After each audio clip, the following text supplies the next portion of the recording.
All right, welcome back, everyone. We've had so much that has happened, from an attempted assassination to, of course, President Biden dropping out of the race. All of this happening within the last 10 days in the political world. And we just have a little more than 100 days to go to Election Day. So we have to talk about this. We brought in our 16 News Now political contributor, Jack Colwell. We so appreciate you being here, Jack. Oh, thank you. Jack, first off, can you catch your breath yet?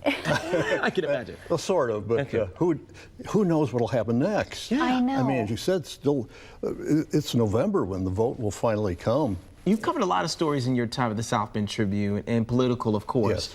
Yes. Is this unprecedented, what we're seeing? If so, how unprecedented is it? Well, the only thing I can liken it to is way back in 1968 when there was the violent Democratic National Convention in Chicago.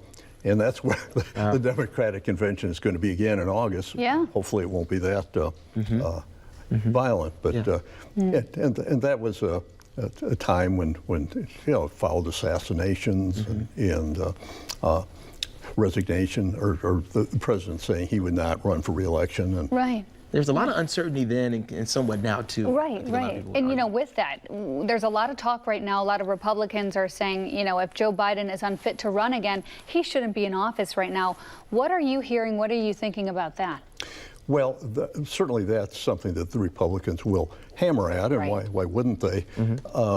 I don't know that there's any proof of that other than that horrible debate that he had. There seems to have been no repetition of that. He still messes up some sentences and gets some names wrong, but it would seem that he can carry on the duties of president. You can see him there. Obviously, he has since bowed out as of 1:46 Eastern time yesterday, a time that so many people will remember, especially his ardent supporters. But he, right after that, about less than a half hour later, endorsed his VP. And he says he wants her to be the next president of these United States, to beat Trump. Obviously, things are moving quickly right now. It is not official. What takes place now before the convention? A lot has to happen before she's officially the nominee, right? Well, I don't think there's any doubt about her being officially the nominee. And delegations from a number of states are already endorsing her. She has enough delegate support now to win the nomination.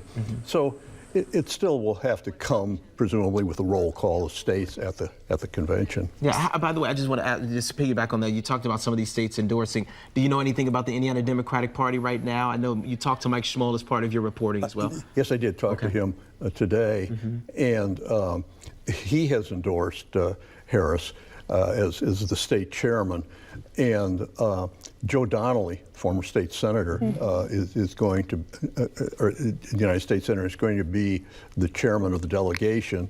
And I talked to him, and he thinks it'll be united. He, as chairman, does not want to say specifically, but it's going to be united behind Kamala Harris. And let's say this does happen. Harris gets the nomination. Her VP picks. I know you wrote an article today in the South Bend Tribune. You talked, there's rumors right now, Pete Buttigieg, Michigan Governor Gretchen Whitmer. That's what you're hearing?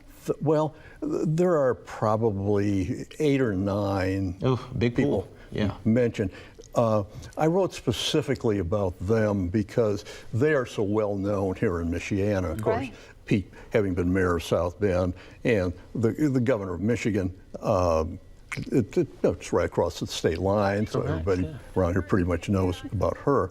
And they are pretty much at the top of the prospect list. Yeah. Do you see that actually happening? Do you see that coming through? We know there, again, big pool we're talking here.